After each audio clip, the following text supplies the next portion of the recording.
Hello friends, સ્વાગત છે તમારું અમારી યુટ્યુબ ચેનલમાં। તો મિત્રો, આજે આપણે લઈને આવ્યા છીએ એક નવી જ રીતે ગુંદા કેરીનું અથાણું। તો અત્યારે અથાણાની સિઝન ખૂબ જ આવે છે, ત્યારે આપણે તાજું તાજું અથાણું ખાવાનું ખૂબ જ મન થતું હોય છે। તો એવું આપણે એકનું એક અથાણું ખાવાનું ન ભાવતું હોય ત્યારે આજે આપણે તમારી સામે લઈને આવ્યા છીએ એક નવી રીતે અથાણાની રેસીપી। વિડીયો પસંદ આવે તો લાઈક અને શેર જરૂરથી કરજો। તો ગુંદાનું અથાણું બનાવવા માટે આપણે ગુંદાને કેવી રીતે ફોડવા એ જોઈશું। તો સૌથી પહેલાં ગુંદાના જે ઉપરનો ભાગ છે તે કાઢી લેવાનો છે। ત્યારબાદ તેના પર એક એક દસ્તો મારવાથી આપણા જે ગુંદા છે તેના બે ભાગ થઈ જશે। બે ભાગ થઈ જાય એટલે તેમાંથી તેનો ઠળિયો જે છે તેને કાઢી લઈશું। તો આ રીતે આપણે બધા ગુંદામાંથી તેનો અંદરના જે બીજ છે તેને કાઢી લેવાના છે। ત્યારબાદ જ આપણે આ ગુંદાને ઉપયોગમાં લેવાના છે। તેમાં 1 ચમચી જેટલું મીઠું ઉમેરીને આપણે 5 થી 10 મિનિટ માટે તેને રેસ્ટ પર રાખી દઈશું, જેથી ગુંદામાં જે ચીકાશ હશે તે નીકળી જશે અને તેમાં રહેલું પાણી હશે તે પણ નીકળી જશે।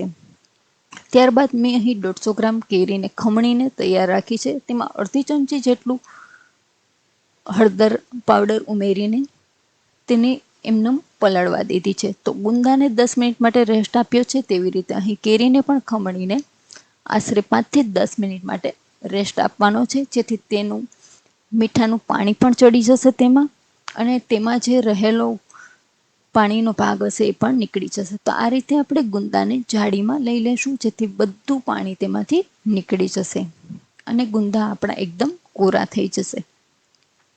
તો આ રીતે આપણે કેરીમાં પણ કરીશું કે કેરીમાં જે ખમણ કરીને રાખ્યું છે તે ખમણને આપણે નીચોવી લઈશું, એટલે તેનું જે પાણી હશે તે બધું પાણી નીકળી જશે। આપણે અહીં પાણીવાળો જે ભાગ છે તે અથાણામાં ઉમેરવાનો નથી।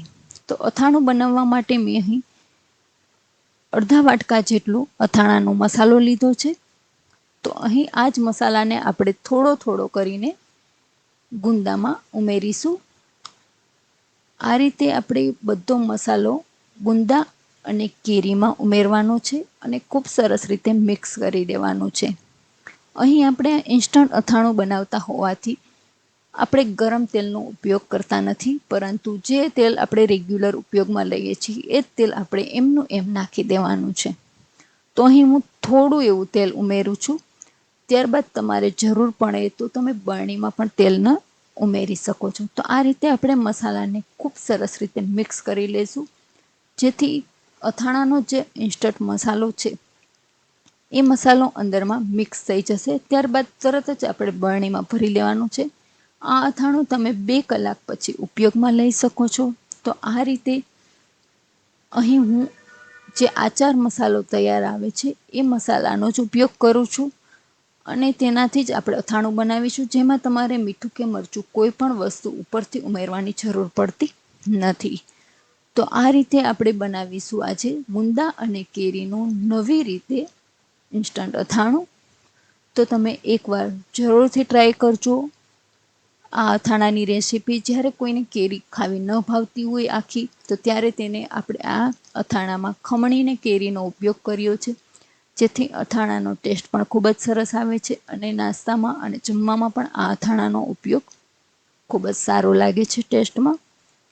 તો મિત્રો, એકવાર જરૂરથી ટ્રાય કરજો અમારી રેસીપી, અને અમને કમેન્ટ બોક્સમાં જણાવજો કે તમને અમારી રેસીપી કેવી લાગી।